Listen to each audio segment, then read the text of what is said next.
Сегодня четверг, и это значит в прямом эфире городского телевидения программа «Крупным планом». И я ее ведущая Лиана Кириллова. Здравствуйте. Буквально пару дней назад отмечался Всемирный день борьбы со СПИДом. И сегодня гость студии, врач-инфекционист межрайонного филиала Республиканского центра по профилактике и борьбе со СПИДом и инфекционными заболеваниями Фирдаус Исхаковна Ахметова. Добрый вечер, Фирдаус Исхаковна. Добрый вечер. Уважаемые телезрители, в течение ближайших 30 минут вы можете звонить нам по телефонам прямого эфира и задавать свои вопросы, если они у вас есть. 51495, 8927, 303, 43, 43. Также работает Вайбер. Фирдаус Исхаковна, когда у нас вообще был создан межрайонный филиал Республиканского центра и в чем заключается его работа? Сибайский межрайонный филиал Республиканского центра по профилактике и борьбе со СПИДом и инфекционными заболеваниями создан 15 октября 2004 года. В этом году исполнилось 13 лет. Центр занимается диагностикой, диспансерным наблюдением и профилактикой ВИЧ-инфекции. И, пользуясь моментом, мне хотелось бы добавить, что как вы уже сказали, 1 декабря прошел Всемирный день борьбы со СПИДом. По этому поводу прошли большие мероприятия не только у нас в городе, в республике, в стране. Прошла большая акция по девизам «Стоп ВИЧ», «Стоп СПИД ВИЧ», и был объявлен всемирный конкурс под названием «Лучший СПИД-центр», где наш республиканский центр занял первое место в номинации «Живи и твори». 27 ноября министр здравоохранения Вероника Скворцова вручила главному врачу нашего республиканского центра Япарову Рафаэлю Галеевичу диплом первой степени. Поздравляем вас с такой, я думаю, заслуженной наградой. Спасибо. В 2004-м, но, видимо, не так задолго до этого был создан он вообще в целом по республике сам основной корпус. Очень часто употребляются термины ВИЧ и СПИД как взаимозаменяемо. Вот как врач-инфекционист, расскажите, пожалуйста, в чем все-таки различие? Да. Тут одним предложением только не ответишь. ВИЧ-инфекция – это инфекционное заболевание, медленно прогрессирующее вирусное инфекционное заболевание, которое характеризуется специфическим поражением иммунных клеток, и в результате чего развивается иммунодефицит. Заболевание вызывается вирусом, передается от человека к человеку. В течение болезни различают несколько стадий. Первая – это стадия инкубации. Инкубация означает от момента заражения до появления первых симптомов болезни или до появления антител в крови. В среднем длится он где-то от 4 недель до 3 месяцев в среднем, но максимально иногда может длиться до года. Редко так бывает. Вторая стадия – стадия первичных проявлений, когда появляются первые симптомы ВИЧ-инфекции. Или эта стадия может протекать бессимптомно. Если все-таки симптомы появились, это напоминает эти симптомы ОРЗИ с температурой, с лихорадкой, то есть увеличением лимфатических узлов. Иногда протекает по типу инфекционного мононуклеоза или по типу кори с кожными проявлениями. Эти симптомы сохраняются где-то 2-3 недели в течение 2-3 недель и потом исчезают. Затем наступает длительный бессимптомный период, субклиническая стадия, которая длится зависит от многих факторов, длительность этой стадии длится от 2-3-5 лет до 10-15 лет. В это время, как уже название говорит, бессимптомная стадия, то есть больного ничего не беспокоит. Больные даже могут не подозревать, что они ВИЧ-инфицированы, но в это время анализы показывают, что он ВИЧ-инфицирован. Единственным симптомом могут быть увеличенные лимфатические узлы разных групп. Это могут быть подчелюстные, затылочные, подмышечные, подбородочные, шейные, паховые лимфатические узлы. Они больного не беспокоят. Безболезненные, эластичные, не спаяны с окружающими тканями. Но вирус в это время находится в организме, работает. Клеток, отвечающих за иммунитет, все меньше и меньше. И наступает следующая стадия, стадия вторичных заболеваний, уже название говорит, начинают присоединяться различные инфекционные заболевания. Так как организм плохо защищается, иммунных клеток мало стало, это могут быть бактериальные инфекции, могут быть вирусные инфекции, могут быть грибковые инфекции, то есть длительная лихорадка, потеря веса, жидкий стул, то есть диарея длительная может быть, беспричинная, могут больные заболеть, любая герпетическая, пневмония может быть, туберкулез может быть, и очень часто онкопатология присоединяется. Вот, то есть мы их называем оппортунистическими инфекциями, стадия вторичных заболеваний, когда присоединяются вторичные заболевания. То есть, по большому счету, переболев один раз 2-3 недели с высокой температурой и решив, что это просто было какой-то там, не знаю, сезонный вирус, и через 15 лет можно обнаружить у себя вот такой неприятный сюрприз. Да. И потом, когда уже иммунных клеток совсем стало мало, происходит истощение организма, истощение иммунной системы, и наступает терминальная стадия, стадия СПИД, синдром приобретенного иммунодефицита. То есть ВИЧ и СПИД – это не разные болезни, это СПИД – это стадия ВИЧ-инфекции. Продолжение. Да, продолжение. Конечная стадия ВИЧ-инфекции.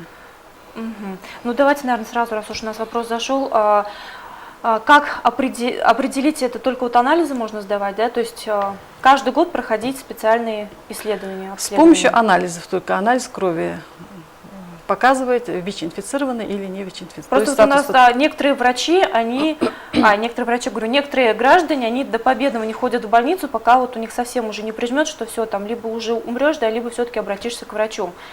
Тем не менее, у нас ежегодно проходит диспансеризация, некоторые, конечно, их игнорируют, но некоторые все-таки проявляют гражданскую сознательность и ходят, и, как показывает практика, как раз во время таких вот диспансерных наблюдений и выявляется очень много заболеваний. Поэтому, наверное, обращаемся к нашим горожанам и призываем внимательнее относиться к своему здоровью. И если наступил ваш черед пройти диспансеризацию, не игнорировать и обязательно пойти в больницу, пройти все необходимые исследования. Как говорится, береженого Бог бережет. Сколько на сегодняшний день ВИЧ-инфицированных у нас в городе зарегистрировано? На сегодняшний день в Сибае состоят на учете 210 человек, из них женщин 100, мужчин 110. То есть практически количество зараженных женщин и мужчин практически сравнялось. А раньше, вот в начале где-то, было количество зараженных мужчин было больше, потому что тогда преобладал парентеральный путь передачи, то есть наркоманы в основном болели, а в последнее время преобладает половой путь передачи. На первом месте половой путь передачи, и количество вот женщин и мужчин как-то сравнялось почти. Ежегодно можете сказать, поскольку человек встает ежегодно на учет? Примерно где-то выявляется 30, плюс-минус 30 человек в городе. Но это, наверное, достаточно серьезный показатель, или мы на уровне среднереспубликанских значений находимся? Для такого города, как наш Сибай, это, я считаю, большие цифры. Бывает так, что беременная женщина проходит необходимые исследования, то есть в обязательном порядке сдаются все анализы, в том числе анализ крови, и обнаруживают, что она ВИЧ-инфицирована. Вот в таком случае каковы шансы родить здорового ребенка? Потому что вот я помню, буквально пару лет назад я тоже делала программу вообще о болезни СПИД, да, и на тот момент, по-моему, 3 или 4 беременные женщины стояли на учете. Вот практика показывает, здоровых детей они рожают, или все-таки есть риск заразить малыша? Да, ВИЧ-инфицированные женщины очень часто, ВИЧ-инфицированные женщины у нас рожают. Очень часто, если не часто, то есть случаи, когда женщина забеременев, когда встает на учет и начинает сдавать анализы, обнаруживается, что она ВИЧ-инфицирована. Но благодаря высокоэффективной терапии, антиретровирусной терапии, благодаря химиопрофилактике, женщины вполне могут родить здорового ребенка. У нас в Сибае был только один случай рождения ВИЧ-инфицированного ребенка. Эта женщина не наблюдалась, скрывала свою беременность, на учет не вставала и химиопрофилактику не получала. Поэтому вот один ВИЧ-инфицированный ребенок все-таки есть у нас в Сибае.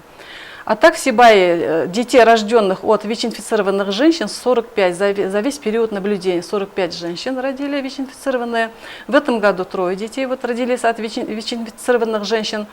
За этими детьми наблюдают в течение года, они берут анализы у детей, затем, если все нормально, снимают с учета. Вот на сегодняшний день у нас один только ребенок не снятый с учета, пока еще по возрасту, еще время не подошло. Ну, по крайней мере, то, что даже у ВИЧ-инфицированной матери есть шанс, большой шанс, в случае, если она будет соблюдать все рекомендации, есть родить здорового ребенка, это уже, конечно, вселяет надежду. Ну, с 14 недель женщине назначается антиретровирусная терапия. В течение всей беременности до конца она принимает эту терапию.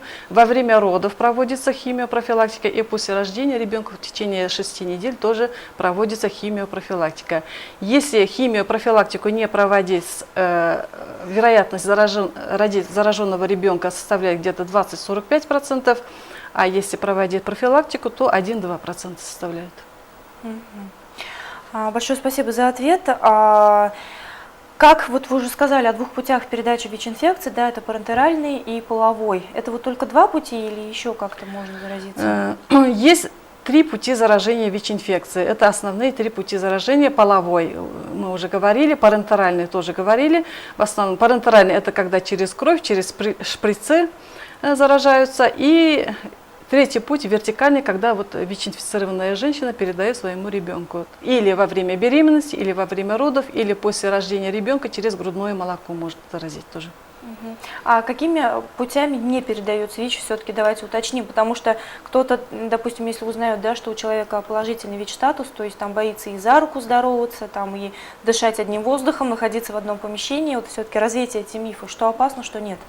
ВИЧ-инфекция не передается контактно-бытовым путем, воздушно-капельным путем, через укус насекомых, то есть через предметы, через посуду, при общении, при рукопожатиях, через посуду сказала, да, в общественных местах, в общественном туалете, в транспорте, в бассейне, в раздевалке, то есть нельзя заразиться ВИЧ-инфекцией. Если с ВИЧ-инфицированным не вступать в половой контакт, если не контактировать с кровью ВИЧ-инфицированного, то он абсолютно никакой угрозы для окружающих не представляет. Это такой же член общества, может также учиться, работать, отдыхать, просто надо соблюдать определенные меры, правила безопасности. Ну, вот, вы сказали, что передается и через половой путь. Да? Некоторые считают, что контрацептивы в этом случае могут помочь защитить от ВИЧ и СПИДа. Что вот вы по этому поводу скажете? Обязательно, только защищенный секс, только использование презервативов может защитить вас от ВИЧ-инфекции. Думаете, все-таки может, потому что где-то в некоторых источниках бытует мнение, что частицы вот этой инфекции, они настолько мелкие, что они даже через вот этот материал проникают.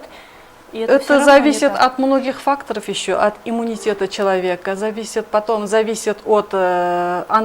вирусной нагрузки, то есть от анализов ВИЧ-инфицированного, где мы ВИЧ-инфицированный сдает анализы, мы определяем состояние его иммунитета и вирусную нагрузку. Если вирусная нагрузка высокая, конечно, есть вероятность. Если вирусная нагрузка низкая, конечно, уже вероятность намного меньше заражения ВИЧ-инфекцией. Уважаемые телезрители, я напоминаю, что мы работаем в прямом эфире. Тема эфира сегодня – Международный день борьбы со СПИДом. Вы можете звонить нам, задавать свои вопросы. Звонки анонимные по телефону 5 14 95 и 8 927 303 43 43. Также работает у нас Viber. Фирдаус Исхаковна, ну как врач-инфекционист, подскажите, пожалуйста, какие меры стоит принять для того, чтобы защитить себя от ВИЧ-инфекции? Зная пути заражения ВИЧ-инфекцией, мы их уже назвали, поэтому профилактику проводить. Профилактика исходит от того, что какие пути заражения. То есть избегать случайных половых связей, избегать незащищенных половых контактов с незнакомыми, не употреблять наркотики. Вот это коллективное употребление наркотиков, шприцов и игл, это способствует передаче ВИЧ-инфекции среди наркоманов. Дальше, не пользоваться чужим маникюрным прибором, не пользоваться чужим бритвенным станком, нельзя пользоваться чужой зубной щеткой, где могут сохраниться кровь, может остаться в крови, вирус хорошо сохраняется. Дальше, защита от ВИЧ-инфекции зависит только от нас самих, потому что специфической профилактики еще нет, вакцину не придумали, все зависит только от нас самих. То есть, и, естественно, не употреблять, еще хотелось бы сказать, не употреблять алкоголь. На фоне алкогольного опьянения люди очень часто совершают необдуманные поступки, случайные половые связи, употребление наркотиков, опять все это приводит ВИЧ-инфекции. А что можно посоветовать тем, кто уже имеет статус ВИЧ-инфицированного, то есть как ему поддерживать свое здоровье? Вы сами говорили, да, что на определенном этапе начинают присоединяться, иммунитет падает и начинают присоединяться сопутствующие заболевания. То есть каким образом этому человеку отстрочить, может быть, эту стадию, как поддерживать свое здоровье? Какие меры вообще предпринимаются вот в отношении тех людей, которые узнают, что они ВИЧ-инфицированы? То есть, естественно, им сразу какие-то медикаменты в обязательном порядке назначаются? Ну, они у нас наблюдаются, то есть мы у них периодически берем анализы, определяем, как я уже говорила, определяем состояние иммунитета, вирусную нагрузку, и в зависимости от анализов мы смотрим, когда начинать антиретровирусную терапию. Есть препараты, которые продлевают жизнь больным, то есть не дают прогрессировать болезни, как бы блокируют вирус. Больные полностью не выздоравливают, но продлить жизнь пациента можно. Поэтому я посоветовала бы нашим пациентам, кому уже поставили такой диагноз, чтобы они наблюдались, поддерживали с нами связь, принимали препараты, если назначен препарат. Государство на сегодняшний день выделяет эти препараты бесплатно, поддерживает, поэтому хотелось бы, чтобы они с нами поддерживали связь. Но вот все-таки по вашему опыту, по вашей практике, узнав свой статус, люди к вам обращаются за помощью или все-таки кто где-то стесняются, где-то опасаются приходить лишний раз? Кто-то постоянно наблюдается, следит за своим здоровьем, Кто-то стесняется, но приходит, все равно наблюдается, сдает анализы, принимает наши препараты, а кто-то, как страус, прячет голову в песок и не хочет признавать, что он ВИЧ-инфицирован. И некоторые даже были случаи, даже твердят, что нет такого заболевания, это все придумали, я не болею. Ну, вот, к сожалению, это заболевание есть, оно рядом с нами, поэтому вот. А как часто им нужно наблюдаться, можете сказать? То есть несколько раз в год нужно анализы сдавать или как? Допустим, когда иногда к нам приходят на обследование после случайных половых контактов или еще что-то там было, они приходят, мы советуем им, анализы берем и советуем еще раз повторить анализ через 3 месяца. Как я уже вначале сказала, антитела начинают появляться через 3 месяца. Потом, если отрицательные, советуем еще раз через 3 месяца, через 6 месяцев, потом через 9 месяцев, через год. И если все нормально, то уже можно сказать, что человек здоров. Но все-таки, если вот у человека есть подозрение, что там, допустим, накануне произошло что-то такое, после чего он мог бы заразиться, да, там или укололся где-то не так. Бывает же сейчас, я не знаю, в социальных сетях часто пишут, да, что где-то оставляют там лезвие с кровью. Я не говорю именно про наш город, у нас, слава богу, по-моему, таких случаев не было, но вот в больших городах такое бывало. Если вот все-таки есть подозрение, как быстро нужно прийти на обследование? То есть вы сказали, месяц выждите, потом прийти или как? Нет, тогда уже надо проводить экстренную профилактику. В чем она заключается? В приеме вот этих препаратов, антиретровирусных препаратов. То есть, если, допустим, в первые сутки, грубо говоря, что-то принять, то есть шансы, что подавить этот вирус на начальной какой-то стадии зарождающейся. Да. А каким образом на сегодняшний день сибайцы могут узнать свой ВИЧ-статус? Куда можно обратиться? Что для этого нужно сделать? Они могут обратиться к нам в ВИЧ-центр СПИД. Мы работаем 5 дней в неделю с 8:30 до 4. Суббота, воскресенье, выходные. Адрес у Кирова? Кирова, 34. Можно анонимно сдать анализ, можно в открытую сдать анализы. Конфиденциальность гарантируется. То есть просто приходят, обращаются к вашим врачам, делают забор крови? Никогда никому не отказывают, потому что... Ну, хочу добавить, что структурным подразделением вашего межрайонного филиала Республиканского центра является клинико-диагностическая лаборатория, которая находится также у нас в городе Сибай. А сегодня наши корреспонденты там побывали, и давайте посмотрим сюжет.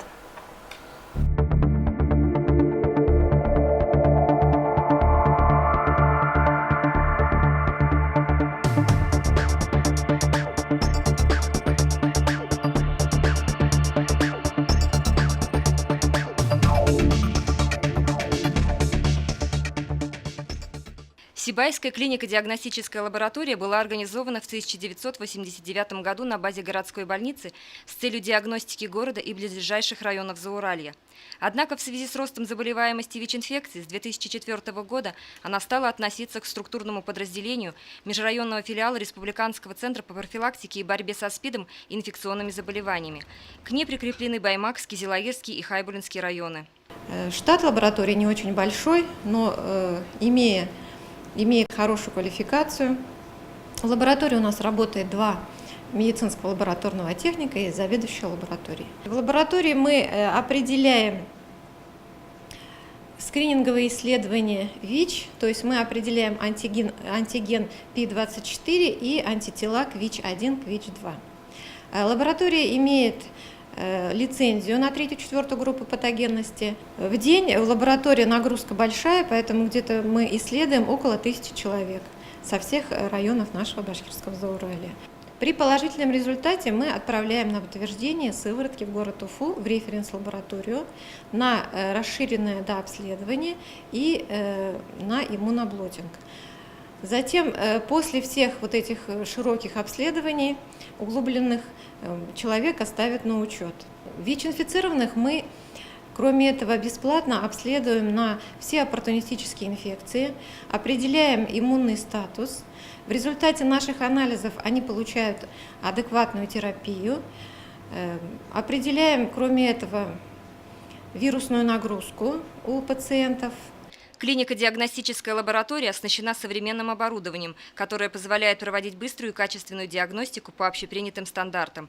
Раз в год каждый желающий может пройти бесплатное обследование на ВИЧ-инфекцию, обратившись в межрайонный филиал Центра СПИД по адресу улица Кирова, 34. Ирина Оренбургина, Нияз Мирхайдаров, Любовь Карпова, телекомпания СТВ, специально для программы «Крупным планом».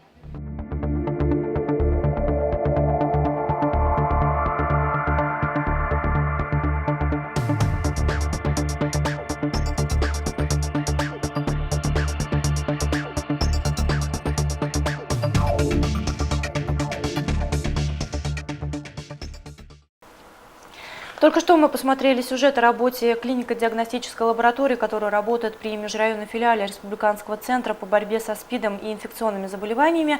И, Фирдус Исхаковна, вопрос, наверное, который волнует многих из тех, кто обнаруживает свой положительный ВИЧ-статус. Может ли тест на ВИЧ дать неверный результат? В каких случаях это может произойти, если да? Иммуноферменты. Больные обычно здесь дают анализ на ИФА, иммуноферментный анализ, где определяют суммарные антитела к вирусу. Результат может быть ложноположительным, у беременных может быть, у лиц, страдающих онкопатологией, у лиц, страдающих аутоиммунными заболеваниями, при острых инфекционных заболеваниях типа грипп, гепатит или при злоупотреблении алкоголем. Но если анализ показывает положительный результат, по результату одного только анализа никогда не ставится диагноз ВИЧ. Этот же анализ направляется на следующий этап диагностики, то есть мы отправляем это в Уфу. В Уфе ставится во второй, в третьей в тест-системе этот же анализ определяют антитела на ВИЧ-инфекцию. Если анализ опять же показывает положительный результат, идет следующий этап диагностики, иммунный блотинг. Там уже более точный анализ. Определяют уже антитела к определенным белкам вируса. То есть, когда уже диагноз ВИЧ-инфекции ставится только тогда, когда уже все этапы диагностики проведены. А так, по результату одного только анализа никогда не ставится диагноз ВИЧ-инфекции. Ну, вы уже говорили, да, что лекарства от ВИЧ, к сожалению, пока не придумали.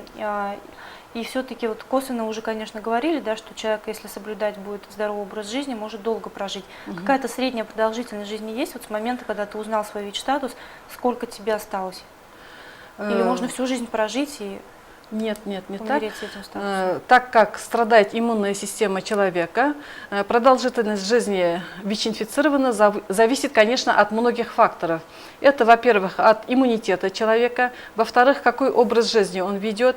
Если он продолжает употреблять наркотики, злоупотребляет алкоголем, если он плохо питается, живет в плохих условиях, то есть иммунитет, естественно, будет слабый, и этот человек проживет где-то 5-7 лет. Проживет. И еще зависит от терапии, принимает человек терапию или нет. Если человек ведет здоровый образ жизни, следует нашим рекомендациям, принимает препараты, хорошо питается, не употребляет наркотики, не употребляет алкоголь, живет в хороших условиях, естественно, у него и поддерживает свой иммунитет, естественно, он проживет долго. До 15-20 лет можно продлить жизнь пациента. Есть один пациент, который у нас уже 30 лет живет с этим диагнозом. Но я думаю, что, наверное, статистику по смертности от СПИДа тяжело подвести, потому что очень часто, по крайней мере, в свое время, когда я это узнавала, сказали, что часто, что человек умирает от сопутствующих заболеваний, да, которые развиваются уже на последней стадии. Вы можете сказать, вот, кто в первую очередь относится к группе риска, кто чаще всего, наверное, может заразиться СПИДом в нашей ВИЧ? В группу риска, как мы уже сказали, относятся наркоманы в первую очередь, лица, ведущие беспорядочную половую жизнь, и вот эти лица. Медицинских работников не буду называть. Медицинские работники тоже относятся к группе риска, потому что контакт с кровью идет. Я думаю, что, наверное, все необходимые меры безопасности в обязательном порядке соблюдаются. Да. И защитная экипировка, и все. Ну что ж, я думаю, мы, наверное, основное все обсудили. И напоследок, может быть, ваши пожелания к нашим горожанам. Мои пожелания, дорогие телезрители, чтобы не стать нашими пациентами, рекомендуем вам избегать незащищенных половых актов, случайных половых контактов, не употреблять наркотики, не употреблять алкоголь, потому что очень часто на фоне алкоголя происходят вот эти вещи, употребление наркотиков и случайные половые связи. Берегите себя и своих близких. С наступающим вас с Новым годом!